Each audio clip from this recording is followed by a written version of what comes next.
All right, so I think half the people in here. My name is Charles Avison, and I'm the author of the books that are on the back table, the Detroit City of Champions. I usually have a big sign with me. I thought we were going to have this screen down, but that's not happening. So I just show this here. This is usually my sort of entry point into the story of this season, the topic we're talking about today, which is, did you know Tigers, Lions, Red Wings first championship same season? And so when I was a senior at Western in 2005, my friends and I were sitting in an apartment in Kalamazoo and doing, just drinking beers, hanging out, and we came across this fact in a trivia guide, in the Detroit Tiger trivia guide, that said that the Tigers, Lions, Red Wings had won their championships in the same season. And I had no idea. I'd never heard this before. And as a diehard Detroit sports fan, I was taking a sports history class at Western, and I just needed a topic to talk about. So I chose this. And when I actually dove into look for enough information for a 2-page paper, there literally was not enough information to fill a 2-page paper. So there's no books, there's nothing on the internet. There's just the basic fact that the 3 teams had won. And so I ended up making it my thesis to graduate from Western. And when I started going back to the original newspapers, went to the original microfilm to find out more, that's when I found that this season was far greater than anybody had any idea. That there wasn't just the 3 championships in 1935. I'll just use this newspaper because it shows better. There wasn't just the 3 championships in 1935, but there was 33 championships in 1935.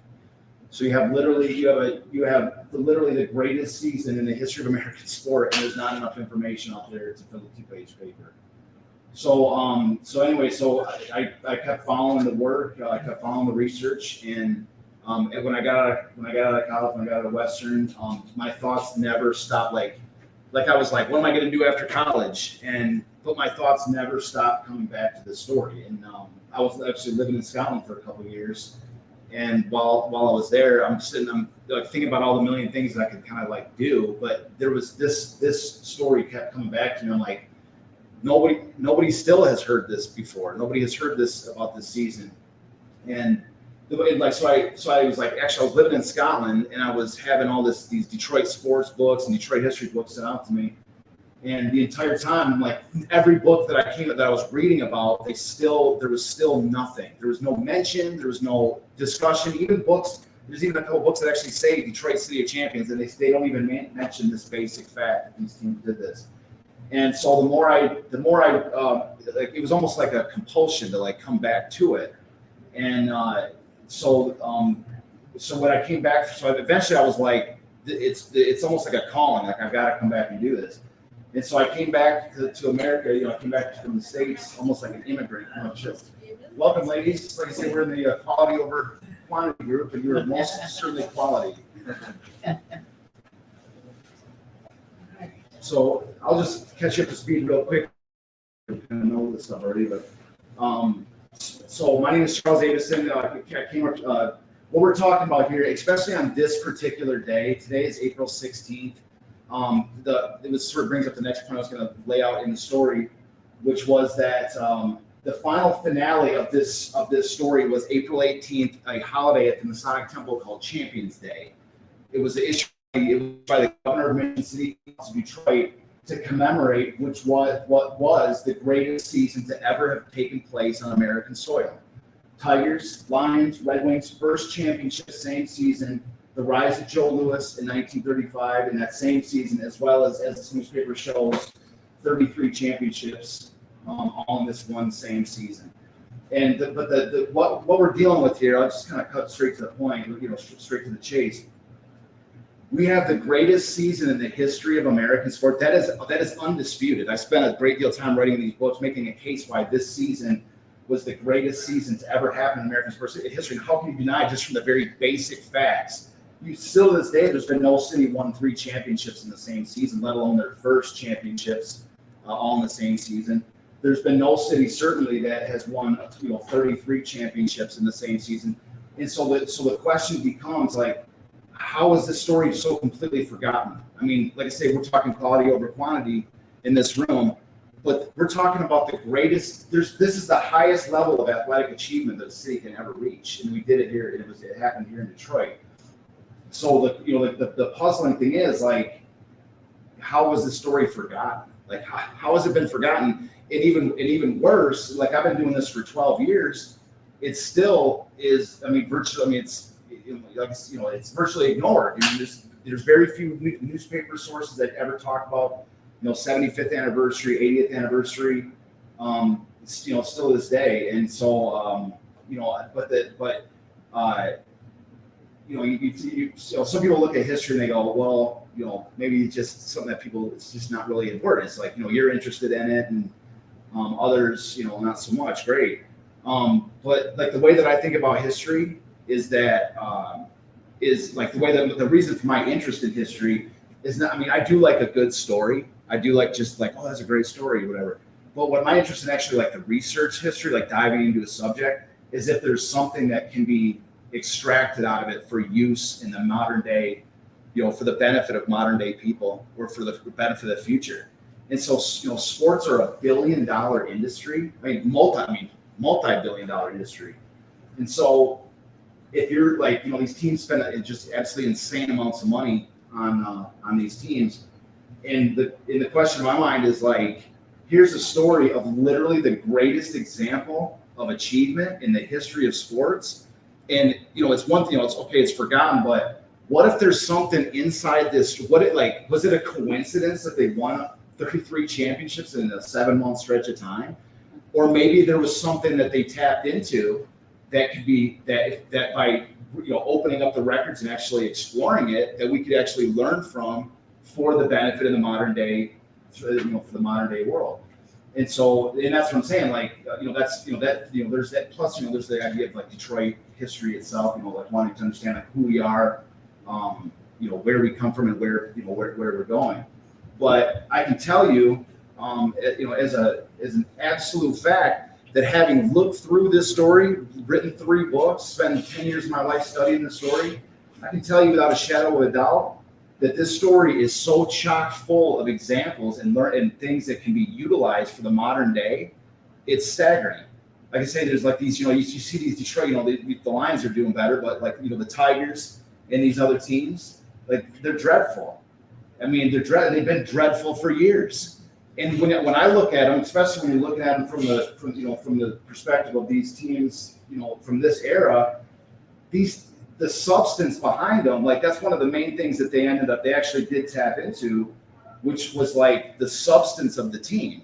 Like, all the great teams that we've ever had in Detroit sports history, like the 84 Tigers, 68 Tigers, Bad Boy Pistons, 84, like these teams, the Red Wings, the 90s Red Wings, and that, all these teams had this, like, those are our guys, man. Those are our players. They had that sort of substance to it.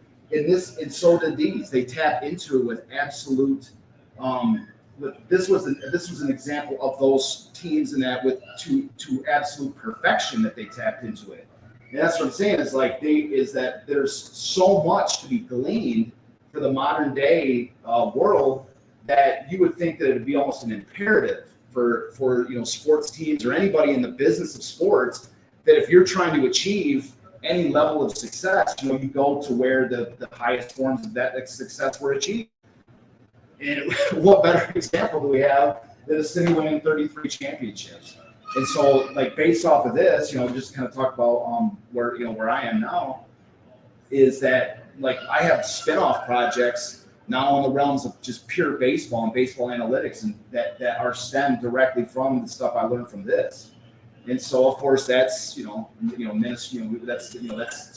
similar to this, which is sort of under the radar.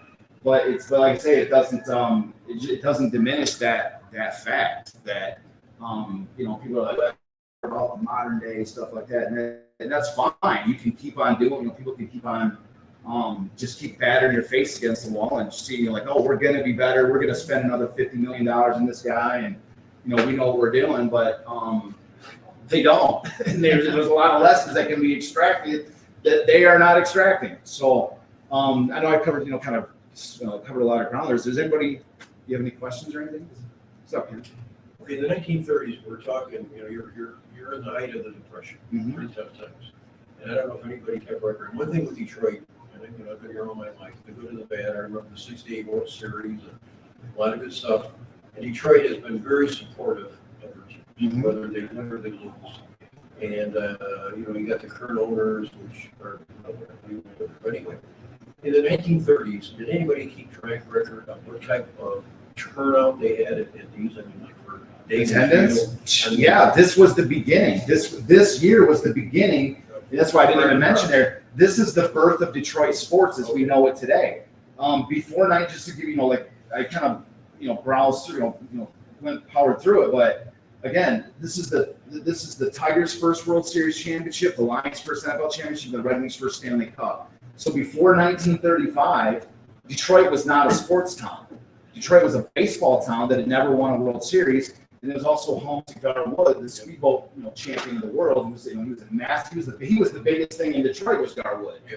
The Tigers were secondary. The Tigers were terrible. They had a nice run with Ty Cobb in the early 1900s, but by the time Ty Cobb left, he left in 1924. Right, when Ty Cobb was gone, Detroit had no identity whatsoever, and they went from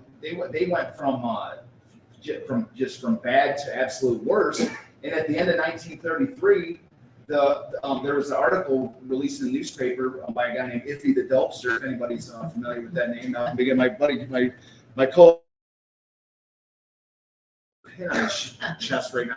Bought that he's real happy about it. So that's the best name ever. He loves Iffy. Yeah, we all love him. So Iffy rolled. They call it a significant turning point in the history of Detroit sports, because at the end of 1933, he wrote this huge article in the paper that said, we don't want tame kitties, we want tigers. Because the Tigers were so terrible. They'd gone 5 years as just a total doormat in baseball. And so from that point, they call it Iffy's Riot Act. And he had this huge article saying, this is horrendous. If Frank Navin, who was the owner of the team, can't get any better for these players, then he needs to sell the team. This is a disaster. And so it was this huge article. And so, of course, Navin is feeling this heat. And so, but the problem was Navin had a heart attack. He'd been completely wiped out by the Great Depression. The owner of the Tigers been completely wiped out by the Great Depression.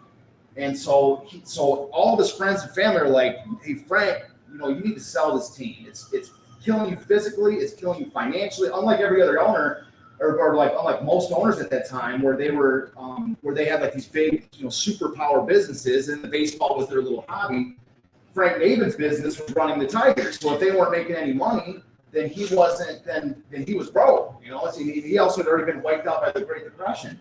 And so they're like, Frank, it's time for you to sell this team. And so it's at that moment that one of the greatest. That's when this story begins, and that's where one of the greatest stories in Detroit sports history begins, because Frank Navin did not sell the team. He went out and he leveraged every dime he could possibly get his hands on. He primarily went to Walter Briggs, his business partner, and he borrowed $100,000 and went out and acquired Mickey Cochran from the Philadelphia Athletics. And that was it. He brought in this one guy, Mickey Cochran. Who granted was a Hall of Fame catcher in his day. He'd already been to 3 World Series, won 2, one with MVP. He looked as one of the best catchers in the game. But he brings him in, and people are like, you just mortgaged everything. You just took the biggest gamble of your life. Yes, Mickey Cochran is one good player, but what's he going to do? Well, what he did, as soon as spring training in 1934 comes around, the reporters go up to Mickey Cochran and they say, hey, your standard formulaic question, hey, Mickey, how do you think the Tigers are going to do this year? And Mickey Cochran tells them, we're going to the World Series. Again, the Tigers have been absolutely dreadful. The players were either too young or they were too old. And everybody looked at it like, Mickey, we can't print this. I've got 3 different quotes of the reporters at the time, all saying, it's on the back of my second book, right at the top. They all said, Mickey, we can't print this. Are you kidding me?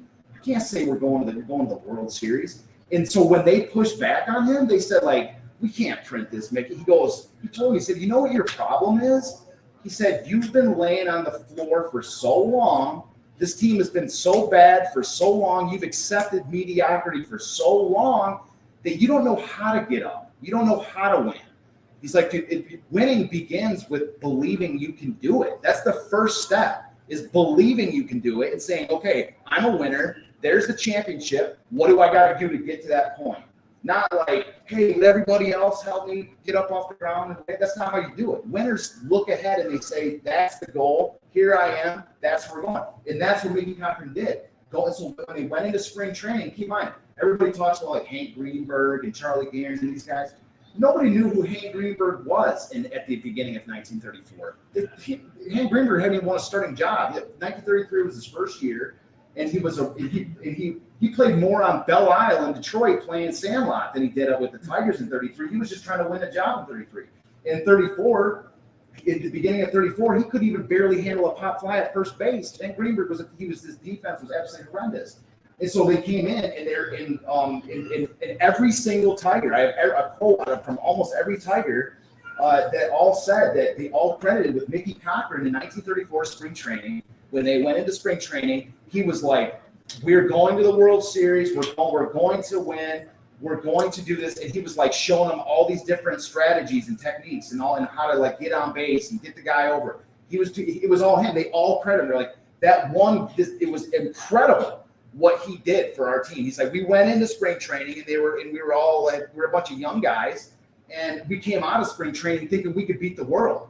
And when they went into their first series against the Yankees, Mickey Cochran told his players, he said, we're going to play the Yankees. We're not here to make friends with anybody. We're here to win. We're here to kick their ass and get out and win. That's what we're here for. That's it. And so that's what they did. They came right out. They started winning games. And in the early part of the year, the Tigers are just like the breakout team. And everybody, like, that's when Hank Greenberg comes out. And that's when these schoolboy roll, there's winning game after game after game. And all these players, Charlie Gehrig is, the mechanical man, he does what he does. And then all these players that had been potential liabilities were just breaking out. And Mickey Cochran was the supercharger in the center of it. And they are all playing for him. And that's when the Tiger fans were just ignited. You see, and to answer your question, to get to it, is that the fans, it was a complete renaissance in the middle of the Great Depression for Detroit. Out of nowhere, the Tigers were just electric. And the fans in the entire city, I mean, the Tigers ended up, they drew like 969,000 fans, I believe, in 34. In 35, they ended up drawing 1 million. But the fans just literally like, now there's something to get excited about. For in the middle of the Great Depression, look for something to get excited about. Here you go. In 34, it was just a total Tiger renaissance. And it was at that moment that the NFL, who'd been wanting to bring an NFL team to Detroit, they tried 3 times and failed. When they saw how the Detroit was going wild for the Tigers, they saw that there was an NFL team in Portsmouth, Ohio, who was they called the Spartans, and the team was about to fall apart. The team was about to be disbanded. They had no money, they had hardly any attendance. They were a great team. They're always challenged for the championship. And so the NFL was like, why don't we transplant that team to Detroit in the middle of this frenzy? They're a great team. If they can win at the same time as the Tigers are winning, then we might be onto something here to bring back an NFL team. So to facilitate that idea, why don't we name them something akin to the Tigers? Like, I don't know, maybe like the Lions, for instance. The Lions. Let's keep with the jungle theme of this. So the Detroit Lions are brought in 1934, and their best Dutch Clark is billed as the Ty Cobb of football. So any Detroit Tiger fan, everybody's like, there's a new Ty Cobb in Detroit. Well, you got to come over to the University of Detroit Stadium to watch him play. He plays football. And so it's an easy connecting point. So the renaissance of the Tigers in 34 directly led to the birth of the Lions in 1934. And at that exact same moment, the Red Wings had changed their name for the 3rd time in 5 years. Now, they'd only been the Red Wings since 1932. There's only a couple of years, and they were terrible. They were terrible as well. But the energy is starting to pick up. The Detroit Lions come in, and when the Lions come into Detroit, they win their first 10 games in 1934, and they shut up. They didn't give up a point for the first 7 games. So this is the most successful Lions stretch in their history. That they become right into Detroit, instantly win 10. They didn't even give up a point for the first 7. So they're a dominant team. But the Tigers, and to bring up, just to mention where Joe Louis was at this moment. Joe Louis in 1934 was also a nobody. Nobody knew who Joe Louis was in 1934. It was his first year as a professional, and he was going through the steps where he was traveling around and winning fights to like build his record against increasingly tougher competition. But so 1934 is really the foundational point of what would occur in 35.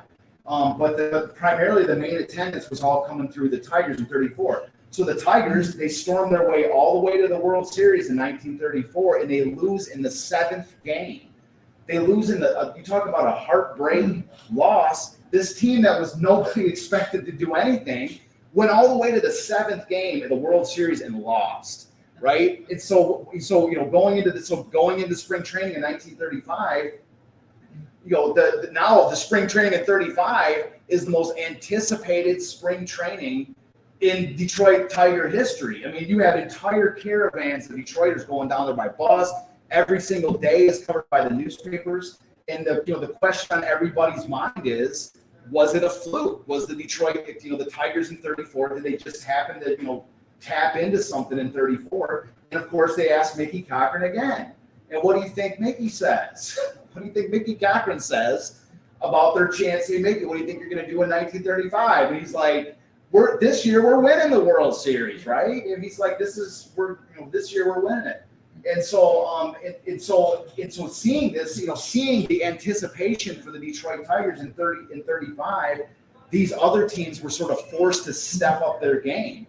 They were forced to step up because the Lions knew the strategy for the Lions almost backfired because the Tigers were so popular that the Lions were like, you have to win. If you don't win, you are going to be literally back page news, and you will have nothing to do with it. You will not establish yourself. And so the Red Wings had a miserable record in 34. And so, but they recognized that if the Tigers come back out and they do their thing again, and the Lions come back out and they do their thing again, that the Red Wings, if this is the moment that they could potentially establish hockey in Detroit, and they're like, we can't miss this opportunity. And so with that in mind, they completely revamped their entire team, and they just started spending money on players. We went through it. We have a podcast. We went through this, and it's just, you can't even imagine how much money the Red Wings were. A fabulously wealthy grain magnate, and Norris is just like $50,000 for these guys. Bam, take it. $10,000 for him. $5,000. I mean, they're just opening the checkbook, and they had out of their 15 players from the previous year, they had 9 new guys in their team. The entire team was completely revamped. And what was interesting too is that they also brought in, they had the Red Wings at that time were the only team in America whose minor league team played in the same facility as they did at the exact same time. So they had a minor league team called the Detroit Olympics, and they also built that team up. So they had 2 superpower teams in the Olympia Stadium, because they're like, basically that means like if they have 2 teams playing with each other, that means their roster is no longer 15. They can carry 30 guys, and like only the creme de la creme are going to be playing for the Red Wings this year. Because they could, if you're not performing, you're going down to the Olympics, and the best Olympics coming up to play for the Red Wings. And so they were serious. They wanted Detroit winning to 35. We're like, we're winning this. Every team was ready to win this. And so the Tigers in 35 came out, and they got off to a horrendous start. It was the complete opposite of the previous year. At the end of May and early June, the Tigers were in 5th place. Their record was their star from the previous year, Schoolboy Rowe. He was a pitcher, and Schoolboy Rowe was terrible. He won 16 straight games in 1934 and captured the entire attention of the nation through this he had this high school sweetheart that he was courting over in public basically, and he was the star. He just imploded. He was terrible in 35. He got relegated to the bullpen, and so that everything seemed to be falling apart for the Tigers. And once again, Mickey Cochran sort of called the task, and there's a point in the early part of the season, and they're saying, hey, about those balls, and he's like, it doesn't matter. What don't you understand? It doesn't. We are going to the World Series. We don't, just because our record, there's a lot of games left to play. We're going to the World Series. And sure enough, they started to perform. The Tigers sort of flipped the script. And really, this is the year that Hank Greenberg completely went off. I mean, like totally became the guy that we recognize, Hank Greenberg. He would end up becoming the 1935 MVP. Hank Greenberg. He carried the team for the first any games they did win was really powered by Hank Greenberg, and so the Tigers, they stormed their way all the way through this 1935 season, and as they get to the team that had beat them in 34 was the Cardinals, and they were storming their way to the 30. It was almost like it was going to be a rematch in the 35 World Series. And but then out of nowhere, the Chicago Cubs had I think it was a 27 game win streak. It just completely blew past every team in the National League and faced the Tigers in the World Series. And the reason why that's significant is the Tigers in 1906 or what was it 1907, 1908, their first two World Series with Ty Cobb had faced the Cubs and lost both of those World Series. So think about the Tigers' situation as they go into the 1935 championship game. So they go into they just lost the 34 World Series in heartbreaking fashion. Okay, now they're facing the Cubs, who had beat them twice in previous. The Cubs had beaten them twice in their first two attempts at the World Series. And then to make the situation even, so in the Cubs going into the 35 World Series are the hottest team in baseball, having won 27 straight games in a row. And to add one more monkey onto their backs was that the MVP slugger of baseball, Hank Greenberg, broke his wrist in the second game of the World Series and was out for the rest of the series. They're out. They lost their MVP of the American League, Hank Greenberg, in that second game of the World Series.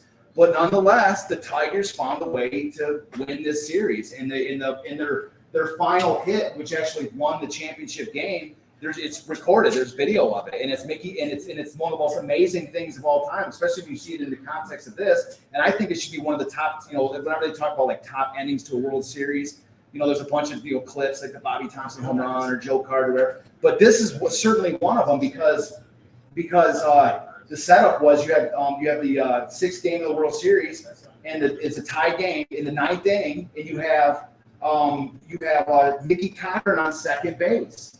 And Goose Goslin, who was a guy who it was really their only other free agent that they signed to for this team.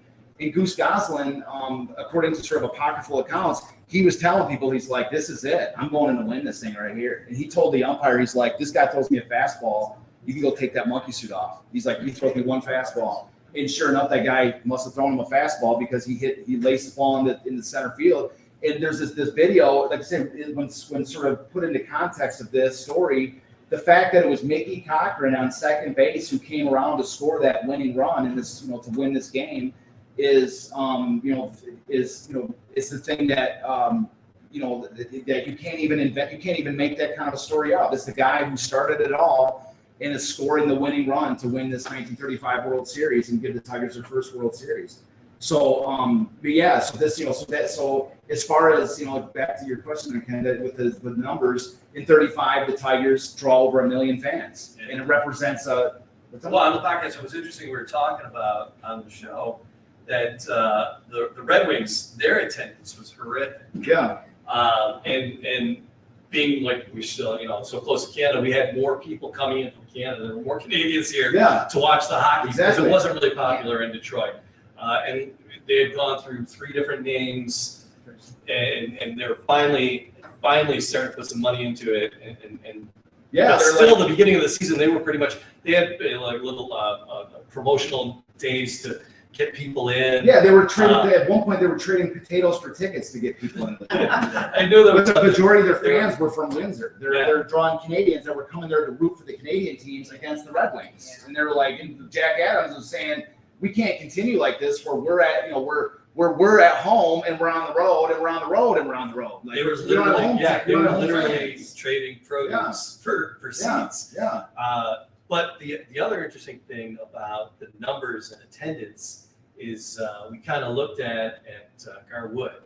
Yeah. And the boat races and I don't know if anybody's ever been to one of the hydroplane races downtown, but the numbers are that people that go there now are just weak in comparison to how many people lined the water. They said it was the largest crowds ever seen for any sporting event ever. It was it was the entire riverfront on both sides, Canadian and American. How many days did it span?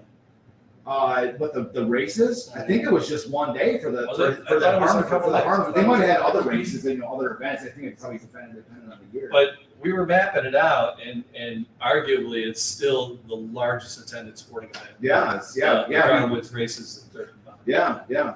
So, but yeah. So as far as the tennis figures, so 35. So just the quick hit figure I like to put out for how big this year was that the Tigers had only drawn 1 million fans one time previously in their history, and that was 1924. They'd drawn 1 million fans at that point, but after 1935, when they drew 1 million in 1935, after that they averaged 1 million fans every year thereafter.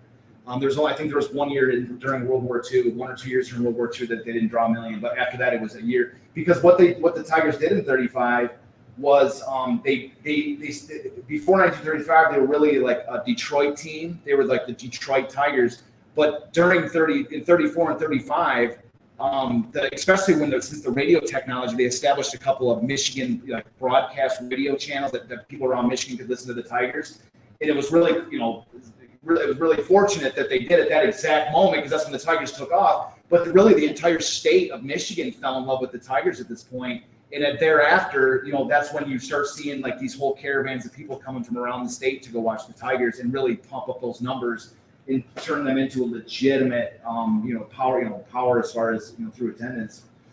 So, but yeah, so it sort of speaking, continuing with the sort of story is that so as the Tigers are storming through to the World Series in 35, you have the rise of Joe Louis. And it's at this moment that Joe Louis, in summer of 1935, you could easily call it the summer of Joe Louis. Like I'm talking about, it was Joe Louis mania in not just Michigan and Detroit, but across the entire country. This Joe Louis in 1935 was the biggest name athlete in the world, and I'm talking about in the world, not just in Detroit or Michigan. Joe Louis in 35. And it's really a lot, and this is one component of this story of the City of Champions thing that gets left out is whenever anybody, a lot of times when people talk about Joe Louis, their memory of Joe Louis goes immediately to the fight against Max Schmeling in 1938. The fight against the Nazi, the German. But and so it's almost like whenever his story is told, it's like let's power through 34, 35, 36, power through all that so we can get to that fight with Schmeling. It was such a big deal. I mean, it was an absolutely massive thing. But the rise of Joe Louis.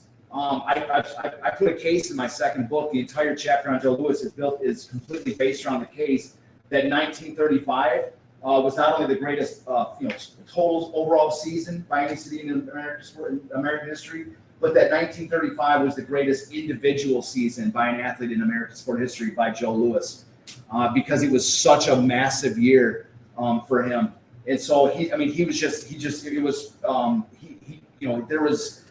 boxing needed a star, and there was the stars in boxing. Max Baer was the closest thing to a star, and he wasn't. He was entertaining. He was good, but he wasn't anywhere near with what Joe Louis came out. When he came out, and so that's what I'm saying. So that's what's fascinating is that at the same moment as the Tigers are rising back up towards the 1935 World Series, you have Joe Louis at that same moment in Detroit becoming this international superstar at that same moment. And of course, every fight that Joe Louis is having is just completely packed. When he started fighting, his first big fight in New York was in June against Primo Carnera, and there was just, it was that fight was massive. And then the fight he had against Max Baer in September was the first $1 million gate that the boxing world had seen since the Jack Dempsey fight back in the 20s. And so Joe Louis's fight in 35 brought back the $1 million gate, a single $1 million event for boxing. And so that's how big he was. And so at that same so now you have the Tigers win their World Series. Joe Louis does his thing against it becomes this international megastar. And then on December 15th, 1935, you have the Detroit Lions give the citizens of Detroit an unexpected Christmas gift with their first NFL championship. And then what's so fascinating about the Lions, as I mentioned, we talked about how they had this great start in 1934. the Lions had been largely rebuilt going into 35 as well, because they had this core group of players that had come from Portsmouth that had all been playing together for years, and they were all fantastic players. They competed against the Packers, they competed against the Bears. They're one of the top 3 or 4 teams in all of football. And so, but what happened in 34 was that their main stars had all basically been worn out by the end of the year. They could barely walk in some of these games at the end of the year. And so the coach, his name was Potsy Clark, absolutely legendary name. That this one of the biggest shames, that's one of the downsides of the story being so forgotten, is like Potsy Clark is one of these names that should be absolutely revered in the world of Detroit sports. But Potsy Clark had it in his mind that the only way that we're going to get to the end, we've got a great team, but the only way we're going to get to the end is if we revamp this team with some new blood that is, that can help carry the load from these stars. And so when he brought in, he cut a bunch of guys that were their main top stars, and that just to fit these guys in the roster. And so the first part of the Lions season, they were terrible as well. So they were terrible alongside with the Tigers were kind of picking it up, and the Lions were going into the toilet. And so their Lions, so now it became, with 5 games left to go in the season, the Tigers are going to the World Series. Everything's changed for them, and the Lions are on the total nosedive.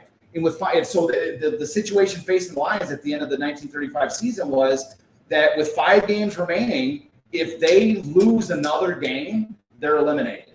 And if they're eliminated while the Tigers are winning a World Series, then the Lions are irrelevant. I mean, they came here to tie themselves in with the Tigers, and the Tigers are front page news. And even when the Lions are winning, they're still struggling to just get on a newspaper section, just to get a write-up of their game. And so they have 5 games left, and they actually had a meeting call where they're talking about this stuff, and they're like, we have to win. This isn't like the same old Lions team. Like, we have to win these 5 games.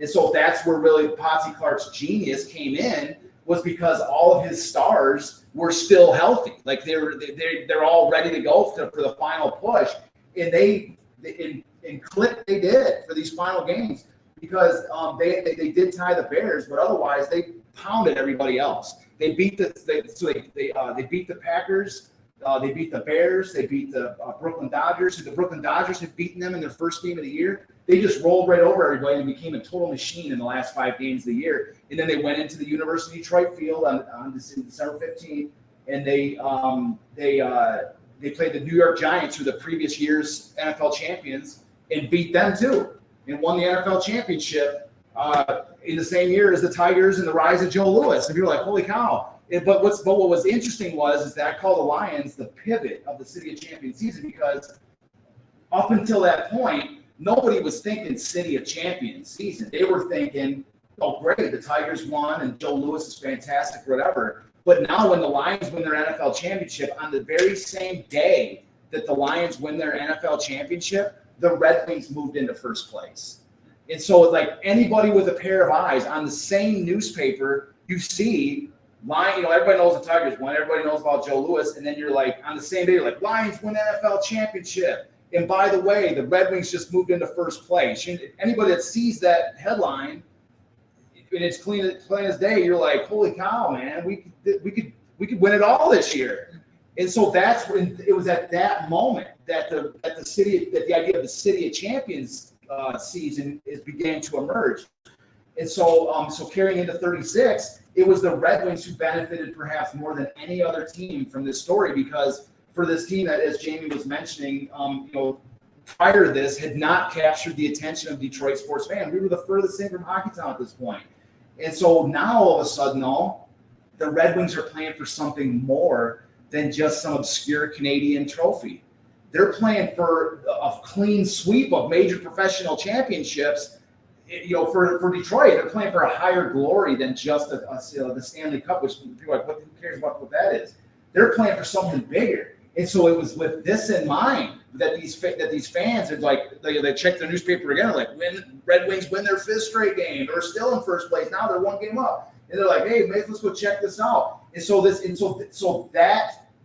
them playing for something more is what gave their games more consequence. And that's what led to the increasing of the fans' interest coming in. Like, when you're reading the papers at 35 and 36, the papers are full of stories about the rules of hockey. Like they're just trying to explain the rules to people. Like the blue line is this, and they do this on defense, and who are our guys, and why are they here? Where do they come from? Like they're explaining the team. What the articles are the first part of this, the Red Wings coverage is largely talking about who the Red Wings are, how the rules are played, and what are their chances of winning. I mean, it's like hockey 101. But then as the season rolls forward, they become incredibly powerful. They're popular. They start. It's like every game when you're reading the newspaper articles, every game is new record at Olympia Stadium, new record crowd at Olympia Stadium, and they're just jamming it to the gills. Like this, I think Olympia's at 14,000, and they're like 14,500 or 15,000 or whatever. They were just jamming them into the gills for this Red Wings thing. And the Red Wings finale, because like spoiler alert, we've already talked. They do end up winning the championship. But the finale, this Red Wings finale, you can't even make this stuff up. It wouldn't sound plausible if I made it up. But so they romped their way through to the Stanley Cup playoffs. They had the first series against the Montreal Maroons. In the second game of the series, the first game of the series is the longest game in the history of the NHL. It's the longest game. It's the equivalent of 3 full games being played. So the Red Wings go into the playoffs in their very first game against the Montreal Maroons, who were considered one of the biggest powers in hockey at the time. They go in, and their very first game is the longest game in NHL history. It's the equivalent of 3 full games being played, and they won 1-0, right? So they go into the playoffs, and they win 1-0. And their goalie, Normie Smith, has a patch. I have it in the book. I met his daughter, Norma, and they have a patch that says, three hat trick. What is it? A hat trick of wins. He got a patch, and it was like a hat trick of wins in the same game because he won the equivalent of 3 shutouts. I think maybe it says 3 shutouts in the same game. But he went. That's the first game of the series, and then they eventually beat the Maroons and move on to the Maple Leafs, who are one of the best scoring teams in the NHL at that point. And so they. But what I'm trying to get to with the Wings story, with the Maple Leaf story, which I'm saying is like almost unbelievable, is that so they romp their way through the Maple Leaf series. They're just dominating their way through the Maple Leaf series, and they get to the final game. They're up 3-0 with 8 minutes left to go in the game, and the game is over. Right? They have the Stanley Cup brought out to the ice. The Red Wings have just swept their way through the entire playoffs, and they're 8 minutes away from winning the Stanley Cup. They're up 3-0 on the Maple Leafs. The cup is brought out, and then the Maple Leafs score a goal, and then the Maple Leafs score another goal, and then Maple Leafs score another goal to tie us. They tied the game with like 30 seconds left. The Red Wings are going, holy crap, man! And then they go into the overtime, and guess who scores the goal to win the game? Which team? Would anyone want to hazard a guess? The Maple Leafs. They win the game. The Red Maple Leafs won the clincher, and they call it the miracle game. And they were in Toronto, and they're like, did the entire momentum of the series just change? And what's interesting is the date of which that happened was April 9th, and if you look at the papers of that time, it was just a day before that the Detroit Times newspaper had announced that they were going to have a party at the Masonic Temple in Detroit. That the Detroit Times were going to host a party at the Masonic Temple, and it was the governor of Michigan, City Council of Detroit declared this party Champions Day, and the date is set for April 18th. And they're sending out telegrams. I've got a bunch of telegrams in my books that talk about it, that show these invitations. And they're sending out Western Union telegrams to all the champions. Come on back to Detroit to celebrate. We have all the teams' championships are there, right? And so, they're inviting all the swimmers and divers, and they're inviting everybody.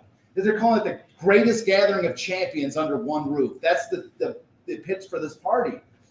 And so they're sending out all the invitations. Guess who just lost in horrendous fashion and in heartbreaking fashion, at that exact moment. So now this is what the Red Wings are like. Now this party is being lined up. What happens if they don't win? Because you only have to win 3 games to win the series. You see, so they're like, so it has the momentum of the series shifted, and if it had shifted, could you imagine the detrimental effect that it would have had on the Red Wings for them to for this huge party to be thrown, and they just get the series reverses, and the Red Wings, the Maple Leafs end up winning the Stanley Cup, and the Red Wings go, well, we tried, with participation party, participation award, or would they even be let in the front door of the Masonic Temple for this, for this Champions Day party? And that's one thing that's never been talked about because this story has been completely forgotten. Nobody, it doesn't exist. Nobody talk outside of this room. There's nobody talking about this. And 2 days from now is Champions Day. It's the what is it? The 89th celebration of champion, anniversary. And so you won't even see it mentioned in the newspapers about Champions Day. It doesn't exist outside of outside of this room or outside of anybody that talking about this. And so, there's a great quote in the newspaper about the legend of legends of Detroit Red Wings hockey, whose name is not in the rafters of Olympia or of Little Caesars Arena. It's virtually been you hear his name as a whisper every once in a great while, which is Eddie Goodfellow. Eddie Goodfellow was Gordie Howe before Gordie Howe. He was the legend of legend. He was the star of stars. He was the captain who in 1935 gave up his captaincy. He took the captaincy off of his own chest and gave it over to Doug Young, a defenseman, because Doug Young did not believe he was worthy of being with such a star-studded group of players. And in order for Eddie Goodfellow to demonstrate that Doug Young was a star amongst these stars, he gave up his captaincy and said, "You are our captain. You're so good. We think you are so good. You are going to be our captain." To force him to step up and become a playmaker and become one of the stars amongst the stars. And so that is never discussed in any Detroit sports history topics anywhere. Is that Eddie Good? You see a timeline of the captaincy, where the players get their these captaincies, and you see Eddie Goodfellow running as captain all the way up to 35, and then Doug Young for 2 or 3 years while he's with the team, right in the middle, and then Eddie Goodfellow resumes the captaincy after Doug Young leaves the team, right? So whenever they talk about the longest tenured captaincies in Red Wings history, Eddie Goodfellow was down the list. He's down in the middle of the pack.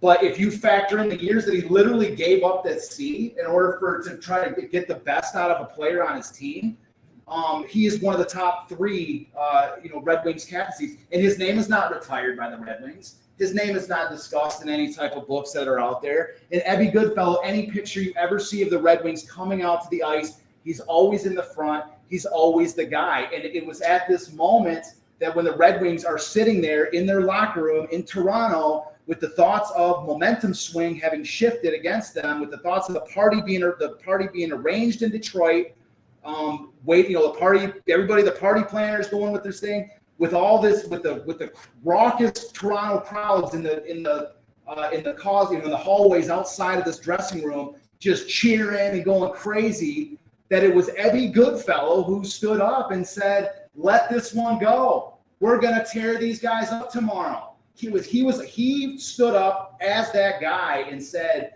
"It doesn't matter. They got lucky. It was a law of averages. They're bound to score a few goals." And so the next game was one of, if not the most intense Red Wings games of the entire season. Eddie Goodfellow scored a goal. Eddie Goodfellow was that dynamo in the center of the ice. By all accounts, Eddie Goodfellow was that star among stars for this game that powered the Red Wings to that final game championship to allow them to come back to Detroit and go to that dinner.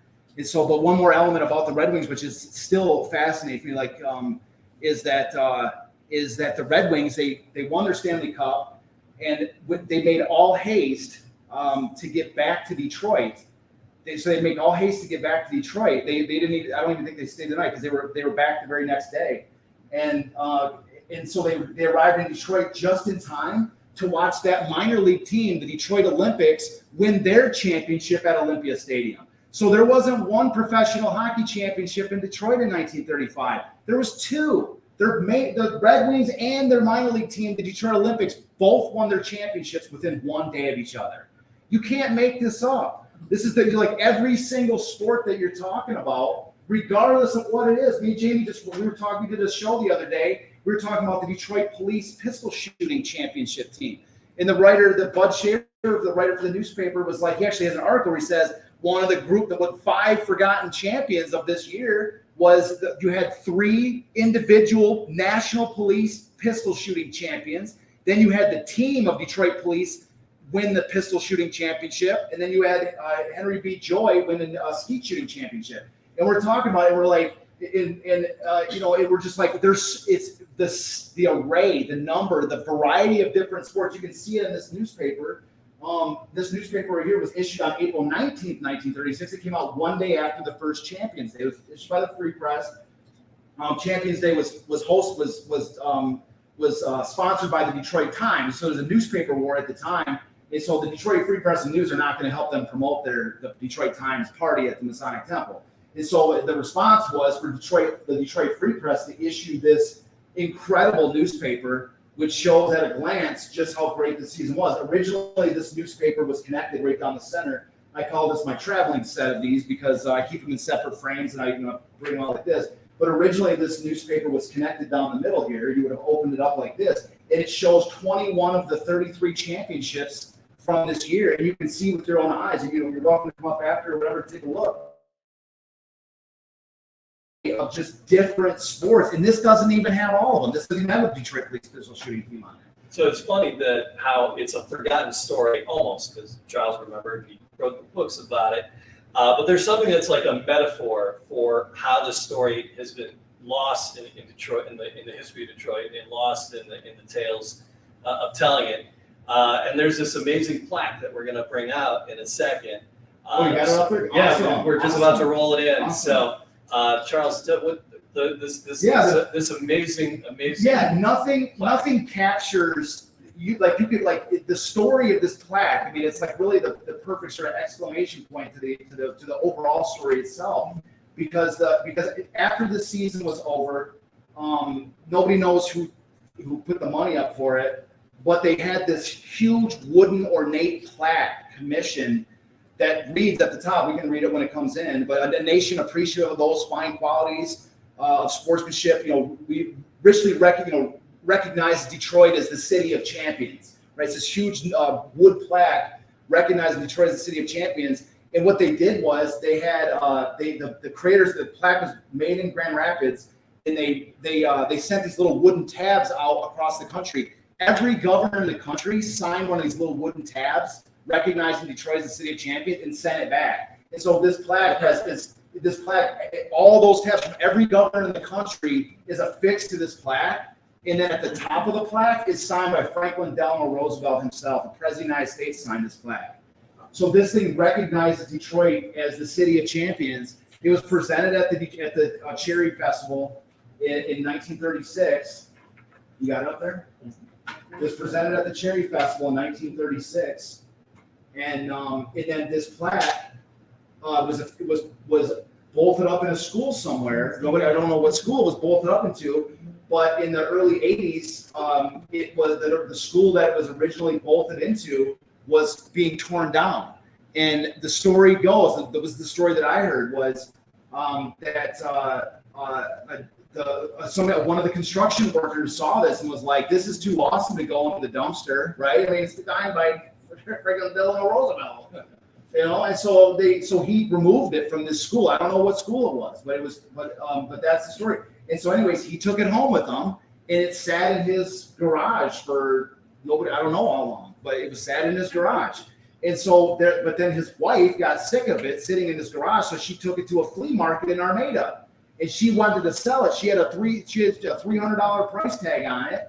And nobody was buying it. So it was a 2 or 3 day show. So she came back the second or third day, and a gentleman named Bill Aitken, this is who I heard the story from. His name is Bill Aitken. Came in, was going to this flea market in Armada, and the vendors were taking the tarps off their stuff in the morning, and it was like it had been like a dew on the ground. And the lady took her tarp off, and the plaque had been sitting out in the dew in the rain all night. This dew, it was waterlogged. And when the Bill Aitken came up to the plaque and said, "Look at this thing. Like, it's probably sitting on a flea market table." And he says, "Hey, how much is this thing?" you know, and the lady, she couldn't even tell. He said, according to her, she forgot what the price was because the tag was so wet from the dew. The ink had smeared to the tag. So she said, you know what, I'm just trying to get rid of it.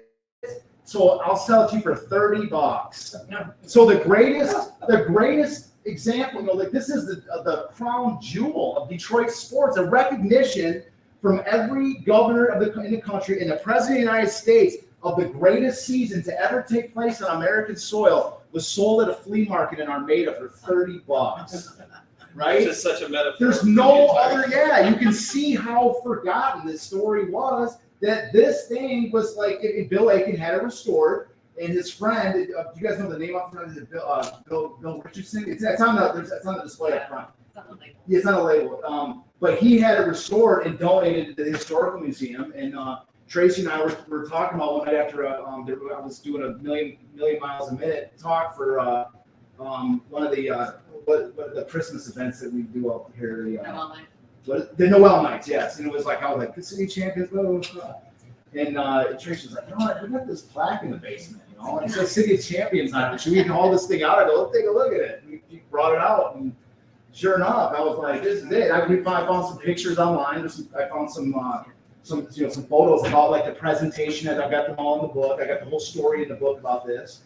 And so, this was, so this is the plaque. So there is no, this shows, like I wrote a screenplay for a movie, which I haven't even dug on my backpack. I got this miniseries, like a Netflix miniseries, all about the City of Champions thing. And I use the final episode begins with this plaque being made. And it's like this, I try to use this, the story of this plaque as a sort of a framework for, the sort of conclusion of the story of this whole season. So, it's just, it's just where we're at, we called this presentation the City of Champions, the renaissance of the greatest season in American sport history.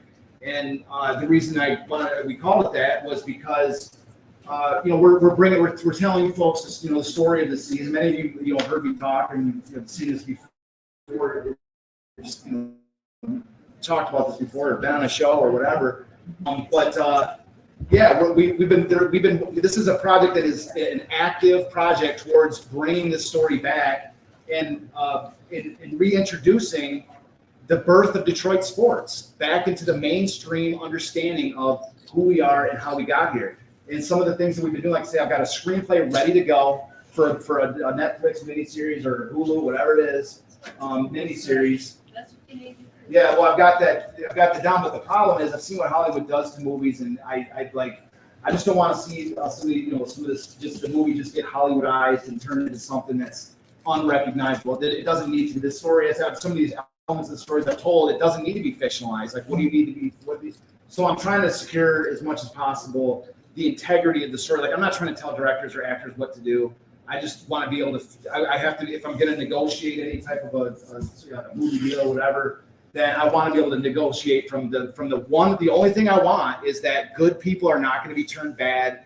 You're not going to have any characters that, like you say, you're not going to take good people and turn them bad. I'm just not going to. So I have to be able to protect the integrity of the story, and that comes from a position of being able to negotiate from some kind of a position of strength. So that's kind of where that element is as far as the renaissance of this story. We've been doing, Jamie and I have been doing this podcast. We've got like flyers here if anybody wants to take them. But we just finished up our 92nd episode right this week. 92nd episode. We've been all over. We've been down to Portsmouth. We're like you should see we have a group of people in Portsmouth from where the Lions were created, and they're like our best friends, man. We go down there, we like hang out and stuff. And so they come on our show every once in a while. They're like, Will Maltz watching. He owns the river, get on, just jump on the feed or whatever. So we have fun with it, and we're trying to say that it's obviously a niche subject talking about that, but but what's interesting is, and I was talking to Jamie on the show the other day about it. What's interesting is that once you can't unknow. You see what I'm saying? When you're talking about these Detroit sports history. For my entire life, I didn't get into history because I was wanted to do Detroit sports history. That was the last thing I ever thought I was ever going to get into. I was more into classical, like Roman history or or Bronze Age history is my number one fascination. But and I thought that was the direction I was going to take. But this story needed to be done. I mean, it just needed to be done. But what I'm trying to get at is that once it dawns on you that like the stories that we've been told our entire lives, especially if you're a Detroit sports fan, you've heard about Ty Cobb, you've heard about the '68 Tigers, the '84 Tigers, you've heard about Gordie Howe, you've heard about Bobby Lane, you've heard about the big, the Mark the Bird Fidrich. I mean, how many times? Like, it's not to take anything away from these guys. Those are fantastic stories. But there's more to it. There's more to it, and there's a big more to it. Yeah. This is like not knowing that this story exists is like never having heard of Henry Ford, and yet Detroit's still the Motor City. It's like Detroit being called Motown, as an identity, Motown, and nobody's ever heard of Barry Gordy. You see, we just are. Why are we the Motor City? Because we're, just because we like cars. That's not it. Why are we one of the great Detroit sports towns in the country? I mean, every few years, like the Associated Press or whoever will say Detroit ranked as the greatest sports town in America. It's not, it's not to say that we necessarily are that, but we're certainly amongst the top tier as far as fan loyalty and diehard. Look at the Lions; they haven't won anything, and we're still going packing the house. Why is that? Why do we have such an affinity toward these sports teams? That like, is there something in the water that we drink that's like a sports fan water? Or was it because in the middle of the Great Depression, when people are looking for anything to get excited about, they were given an incredible gift, and that and these people were attached to these teams in a way that no city will ever truly understand. And then from that point, that love of these teams was passed down to the generations, an unquestioned loyal love for these teams, for that great gift at a time when of joy, at a time when it was so hard to find. And so that's what I'm saying. Like, this is like, once you know about this, you can't unknow it. And you either it now becomes part of your understanding of Detroit and Detroit sports history and that. And so that's what we try to do. We're trying to bring something, like, we can't unknow it. Not that we would want to necessarily, but Jamie got bit by the bug too. Like, he's got his whole gear set up here, and so like we Jamie, I met Jamie at an art fair.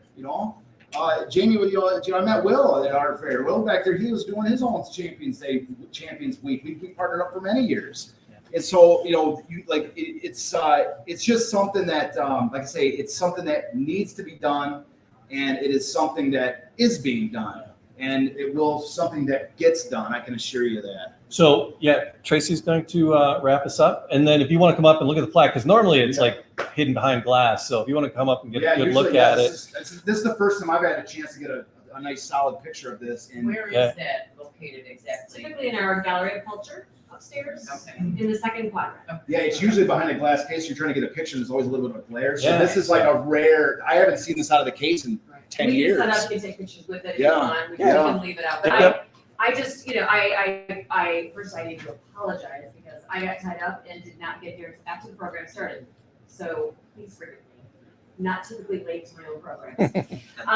But Charles and Jamie, you guys are amazing and always bring great stories. Several years ago, as Charles mentioned, he had maybe the first book. You were writing it, and we started talking about it. I'm like, this is amazing, and I had no idea. And then Will as well. We did lots of programs together a few years ago. We need to start doing that again. It'd be fun. But there's wonderful books if you guys want a book. Yeah, we got There's it back some to here, you. so I would encourage you to buy one. I will be buying one of these as well. I also would love to raffle off one box if you guys are interested. I could take names. We could do a little raffle. Sure. And then I'll buy that from you. But I just want to thank you guys for bringing and sharing this information. As you mentioned, actual City of Champions Day is on Tuesday. And just sort of to emphasize your point, I've been trying to reach out to the Detroit Tigers to do something with them, and I got no response. That's the thing. No response. No, Like, for that's- months I've been calling and trying to That's get the something world. done. That's the world. You're trying to tell a story about something that happened before our lifetimes. In a world that none of us remember. Certainly not. Not being there and going to the games and that. And so, it has been one of the most difficult things in the world to try to convey the idea of its importance and our reason for wanting to try to bring this story back, because it's passed to us by a whisper, and we're now trying to bring it back with a shout. That's what we're trying to. Well, I can say one of the shouts will be, and we'll do questions, absolutely.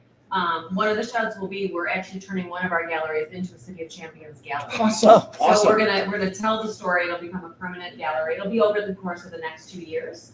That's great. And That's there's fantastic fundraising, of course, news, that has to happen, but Yeah. but then we're also gonna be rotating fresh stories in. So it'll always Awesome. be about the City of Champions, but like what's happening today, what's happening tomorrow, all of that. Do we want to turn it over to questions real Absolutely, quick before yeah, we do? Because yeah. I know there's some. Question. I have a question. Hey, Greenberg played during this period, right? Yep. And he was a Jewish player, and a lot of times he didn't play on the holiday. I was just wondering.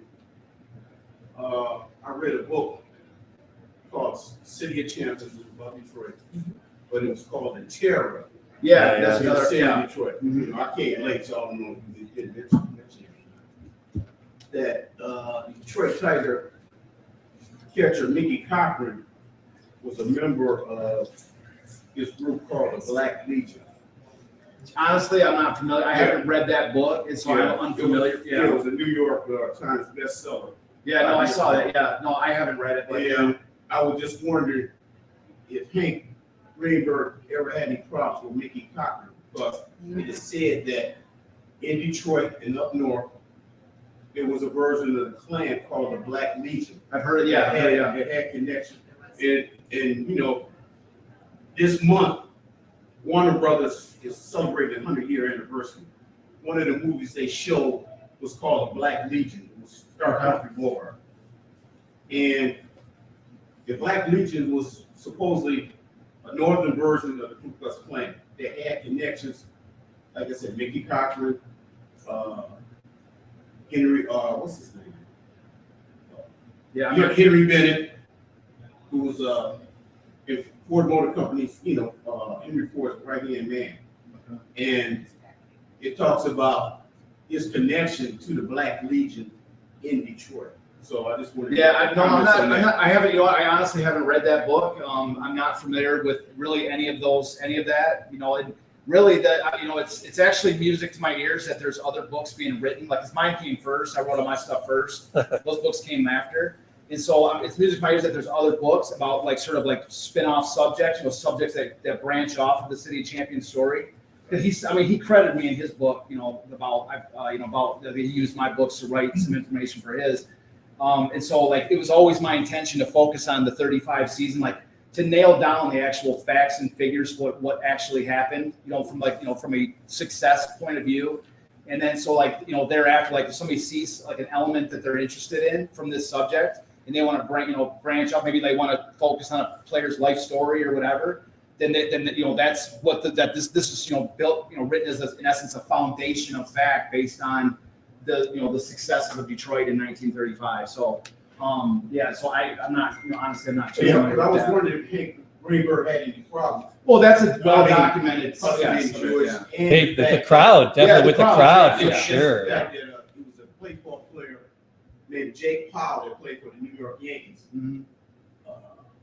Out and out racist. Okay. And he purposely in one game collided with Hank Greenberg on purpose. Yeah. I think I'm familiar with that game, and they but they got retribution on the game. Right, I'm pretty sure that the Tigers stood up for Hank and all that. And Hank was no slouch. There was a incident with the White Sox where this is the story. This was in, I believe it was in Sleeper Cars and Flannel Uniforms with El Knocker, where he said that it was something where there was somebody on the White Sox had said something to him.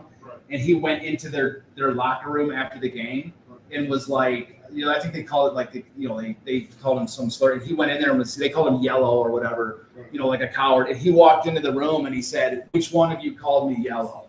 Which one of you?" And they were and none of them said anything. So he walked around the entire locker room and looked every single one of them in the eye, and none of them said anything. He just laughed at him and walked out. there's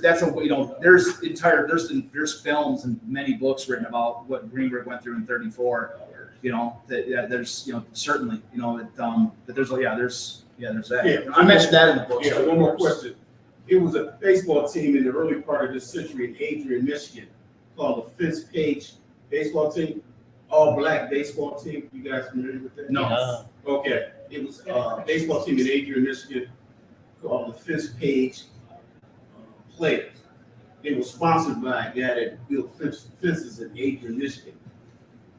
All black team that traveled around and played baseball, and a lot of times one of the good stories about that, when the baseball team traveled around the country, some of the towns that they went to, they couldn't play in, but the Page Fence Company had a custom-made rail car.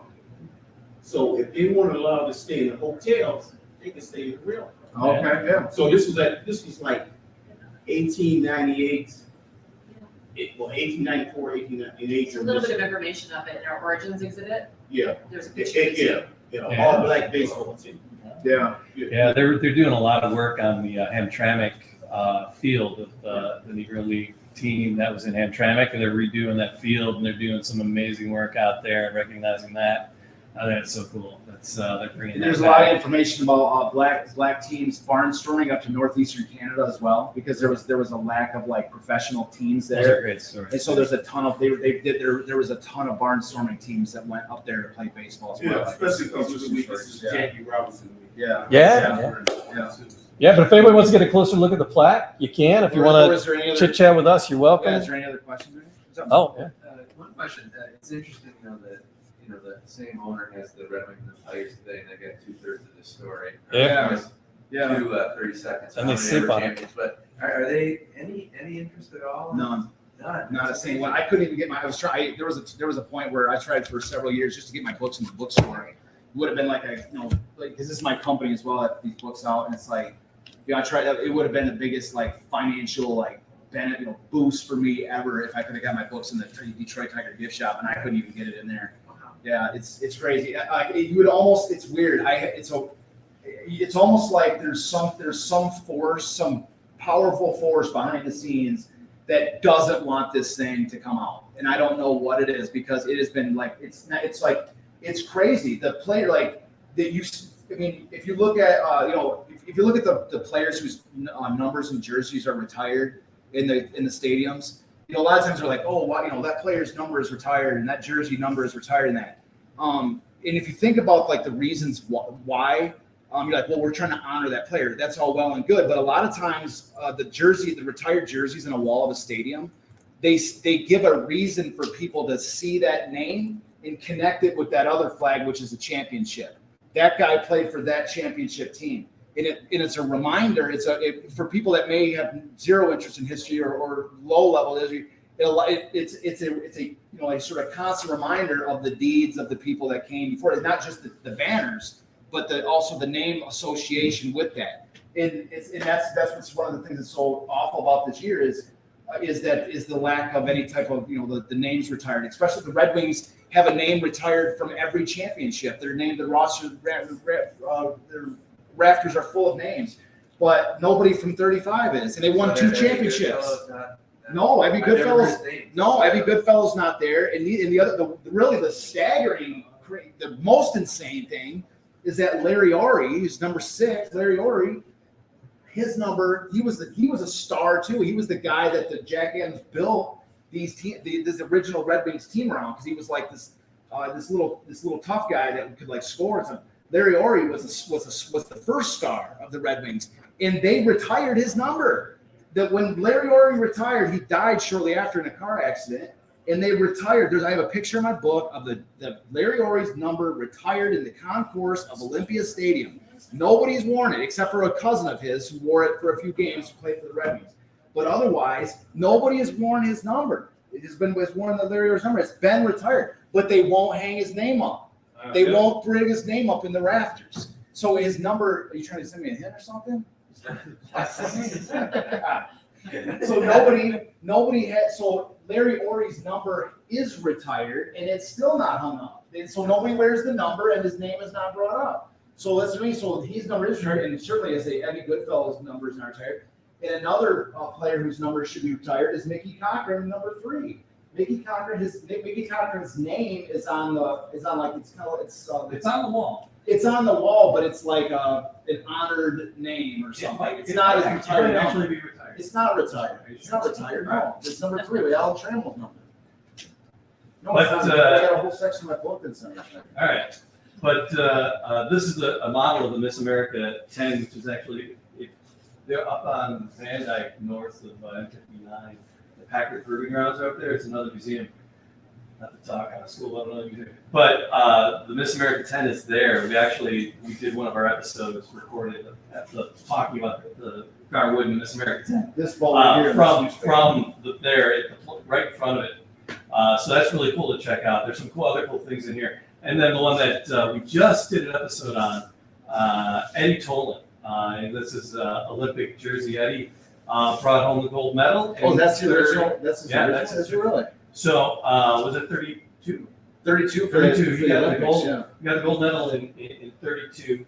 And it was a real tragedy that he didn't get to compete in 36 because he gets home and it was between his job was running. I mean, that's when he had room, he had board, while he was running. He gets home and he wasn't actively running, for the Olympics. So he had to do some work, and what he did was running. And so he went on Bill Robinson. He was like a kind of comedy tourist. on a vaudeville thing. And so he made fun of a part of it. He was running backwards really, really fast. And so he lost his amateur status, and so he couldn't go to the 36 Olympics. So he became a professional, and then won his 1935 sprint championship in Australia in 1935. Yeah. So he's the first runner to have an Olympic gold medal for sprinting, and also the national and professional championship. Yeah. So in 35, he came down with the gold medal in 32, but 35 it was the national championship in Australia. There's a couple other really cool things. Like there's a Joe Louis, there's a boxing medallion in here. There's just other stuff up in the regular concourse too. Yeah. They pulled some things together so you can see here. So if you want to check any of this out, Charles would have more things to say. Any other questions or anything? I have a question on this plaque. Yeah. Because on the bottom it shows like hockey and football and baseball and the speed race, but what they show swimming, is that swimming? Yeah. Diving. Yeah. Yep. That's we just did an episode on Dick Degener, yeah. Dick Degener. Yeah. Oh, okay. Because I thought it would have been boxing. Well, it was Joe actually didn't win. Yes, that's part of the He story. didn't is win that- 35. No. He has an amazing. But the thing was, is they started They didn't describing win. Joe Louis on there because he was expected to win the title in the very next year. Because on this newspaper, he's the uncrowned champion of the world. But then in 36, early 36, he lost his first fight of the year to Max Schmeling. That was his first fight he ever lost. Okay. And so they're doing a champions thing, and they're like, it was such a devastating loss that So it was diving. so they changed it to diving, yeah. Yeah, And then crazy. Lewis, then eventually Lewis in 37 would win the belt against Braddock and win the championship. So he finally win the belt, and then 38, that's what set up when Joe Louis won the belt in 37. That's what sold that if you had unfinished business facing Max Schmeling, who had beaten him in 36. And so Schmeling, that's what set up that huge fight, was because now Joe Louis was the champion, and he's facing a guy who'd already beaten him. And so Max Schmeling, of course, like the German, Nazi or whatever, World War II was ramping up. And so everybody knew that if Louis lost again to Schmeling, that the belt was going to go to Germany, and Hitler was going to be able to use it as a symbol of Aryan supremacy. And so that's what made that fight so absolutely massive, was all the just aforementioned, but that was part of the story as well. Yeah. So, is there any other questions, guys? I really appreciate So there's some stickers for the podcast and the flyer up there, some of the buttons too. We created this place on this coat of arms to celebrate the City of Champions. Charles came up with it. So you got the Red Wings in the back, you got the Lions and the Tigers, and then the shield. It's got 4 stars on it, 3 for the 3 championships, 1 for Joe Louis because he was so amazing that year. And the thing about Joe Louis was at the end of 19. So there's a movie out there. It's called Cinderella Man. Has anybody seen the movie Cinderella Man? Oh, yeah. Cinderella Man, that movie takes place, and that the story behind that movie takes place in 1935. And what's never really mentioned about that movie, especially in context to the other stuff that's happening at the time, is that so Max Baer was the heavyweight champion. He lost his title to James Braddock in June of 1935. Well, Lewis was scheduled to fight Bader in the very next fight. So Braddock took the belt. So now Lewis, Lewis was scheduled for a chance at the heavyweight championship that year, except for Bader lost the fight to Braddock, and now Lewis had to face Bader, and Bader didn't have the belt anymore. And so now he had to work on getting a fight with Schmeling or with Braddock, who won the belt, and it took until 1937 for Braddock because Braddock knew he was going to get destroyed.